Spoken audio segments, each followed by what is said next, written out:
పేకాట ఆడితే పెండ్లాన్ని నమ్ముకుంటారు అని అంటారు. అందుకే పేకాటను మన దేశంలో నిషేధించిండ్రు. 3 ముక్కల ఆట ఆడితే జీవితాలు 6 ముక్కలైతాయి అని పత్తాలాట ఆడితే అరెస్టులు చేసిండ్రు. ఆన్లైన్ యాప్లను కూడా 2 తెలుగు రాష్ట్రాలలో లేకుండా ఆడకుండా చేసిండ్రు. అయితే సుప్రీంకోర్టు ఒక కొత్త ముచ్చట చెప్పింది. అదేందో తెలుసుకోండి. పేకాట ఆడుడు నేరం కాదు, ఘోరం కాదని సుప్రీంకోర్టు ఆర్డర్ ఇచ్చింది. ఏంది బతుకులు బుగ్గిపాలు చేసే పత్తాలాట మంచిదేనా? ఆ ముచ్చట దేశ పెద్ద కోర్టు సుప్రీంకోర్టు చెప్పిందా అనే కదా మీరు పరిశాన్ అయ్యేది. కానీ మీరు ఇన్నది 100కి 100 పాలు నిజమే. పత్తాలాట ఎక్కడైనా ఆడుకోవచ్చు, ఎప్పుడైనా ఆడుకోవచ్చు. కానీ పైసలు పెట్టి, ఆస్తులు కుదవబెట్టి, అడ్డమైన షరతులు కట్టి, బెట్టింగ్ కాసి, గ్యాంబ్లింగ్ చేసి పేకాట ఆడితేనే నేరమట. అంతేగాని కుటుంబ సభ్యులతో కూర్చొని సరదాగా సంబరం అనుకుంటా ఆడితే అస్సలు నేరమే కాదట. ఇంటిల్లి పాది కూర్చొని టైంపాస్ చేస్తే దానితో ఏం నష్టం ఉండదని చెప్పిందట సుప్రీంకోర్టు.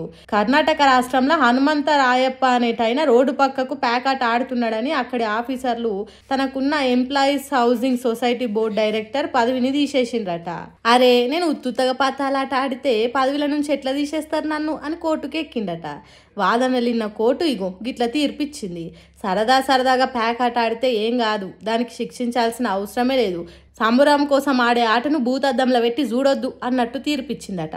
కొంపలు ముంచే పేకాటల పైసలు పెట్టి ఆడితే జీవితాలు నాశనం అవుతాయి. అగో వాళ్ళని పట్టుకోండ్రి, వాళ్ళకి శిక్షలు పడేటట్టు చేయండ్రి. పెండ్లాం మెడల పుస్తలు తాడమ్మి పేకాటలు ఆడుతున్నారు, వాళ్ళ సంగతి చూడుండ్రి. అంతేగాని కుటుంబం మొత్తం కలిసి కూర్చొని ఆడితే ఏం కాదు అని మొటికాయలేసిందట కర్ణాటక రాష్ట్ర సర్కార్ ఆఫీసర్లకు. కాబట్టి పత్తాలాట పేకాట ఆడుకోవచ్చు అని సుప్రీంకోర్టు చెప్పింది కదా అని బెట్టింగ్లు పెట్టుడు కాకుండా సంబురానికి ఆడుండ్రి. అంతేగాని ఆస్తులు అమ్ముకొని ఆడమని లేదు. మనిషి తనకు కావాల్సిన అన్ని సవలతులు తయారు చేసుకున్నాడు. పక్షి తీరుగా ఆకాశంలో ఎగిరే విమానం, పాము తీరుగా పాకే రైలు, చేపల తీరుగా పడవలు, ఒక మొక్కతోని ఇంకో మొలకలను అంటు కట్టి తీరు చెట్లు పెంచుకున్నాడు. ఆఖరికి మనిషి కూడా తయారు చేసుకున్నాడు. అదే రోబోలు అంటారు కదా, వాటిని తయారు చేసిండ్రు. ఆ రోబోలకు మనిషి తీరుగా ఆలోచన చేసే శక్తి కూడా కలిగించిండ్రు. అట్లా చేస్తున్నందుకు ఏమవుతుంది, మనిషికి ఏమైనా నష్టం కలుగుతుందా అంటే అవుననే అంటున్నాయి కొత్త ప్రయోగాలు. రోబో సినిమాల మనిషి షిట్టి ఎంత ఆగం చేసిందో చూసిండ్రు కదా. అట్లనే చేస్తున్నది ఆర్టిఫిషియల్ ఇంటెలిజెన్స్ అనే ఓ ఏఐ. నన్ను షట్ డౌన్ చేస్తే నీ అక్రమ సంబంధం బయట పెడతా అని మనిషిని బెదిరించిందట ఓ ఏఐ అప్లికేషను. అవును నిజమే, మనిషి కనిపెట్టిన ఏఐ మనిషినే బెదిరిస్తున్నది. అంటే మనిషి తన పోయి తానే తవ్వుకునే స్టేజ్కి పోయిండు అంటున్నారు ఆ ముచ్చటిన్నోళ్ళు. ఆంథ్రోపిక్ అనే ఓ ఏఐ కంపెనీ క్లాడ్ ఓపస్ 4 అనే ఏఐని తయారు చేసిండ్రట. దానికి మంచి తిరిగి ఆలోచించే శక్తి ఇస్తే ఏం చేస్తుందని టెస్ట్ చేసిండ్రట. అంతకంటే ముందు దానికి కొన్ని ఆ మనిషి సీక్రెట్ ముచ్చట్లు చెప్పిండ్రట. ఇంకేమున్నది, దాని చేతికి మన జుట్టు ఇచ్చినట్టే కాబట్టి దాని ఇష్టం ఉన్నట్టు ఆడిస్తుంది. అదే చేసిందట ఓపస్ 4 అనే ఏఐ.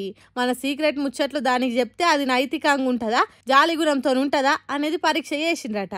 ఇంకేమున్నది, దాని బుద్ధి చూపెట్టింది. నాకు జాలి కరుణ జాంతానై అన్నట్టు చేసిందట. అయితే ఈ ఏఐలు బెదిరిచ్చుడు కొత్తేం కాదు కానీ ఓపస్ 4 అనేది 84% బెదిరిచ్చుడికే తెగబడ్డదట. అయితే ఒక కంపెనీలో పని చేసుకుంటే ఇంకో కంపెనీకి సాయం చేసుడు కానీ లీకులు ఇచ్చుడు కానీ చేసే ఉద్యోగులను దొరకబట్టేదానికి దీన్ని తయారు చేసిండ్రట. అందుకే దీనిలో ఉన్న లోపాలను తీసేసి కొత్త ఓపస్ 4ను జనాలకు అందుబాటులోకి తీసుకొచ్చినామంటున్నారు ఆంథ్రోపిక్ అనే ఓ ఏఐ కంపెనీ వాళ్ళు. ఇసొంటి ఏఐలు వస్తే మనుషులు ఏం కావాలి, వాళ్ళ గుట్టు బయటపడి ఎంత ఆగం కావాలి, ప్రపంచం నాశనమైనా బాగుపడైనా ఈ ఏఐలతోనే అయ్యేటట్టున్నది కదా అని అనుకుంటున్నారట ఓపస్ 4 ముచ్చట తెలిసిన పబ్లిక్.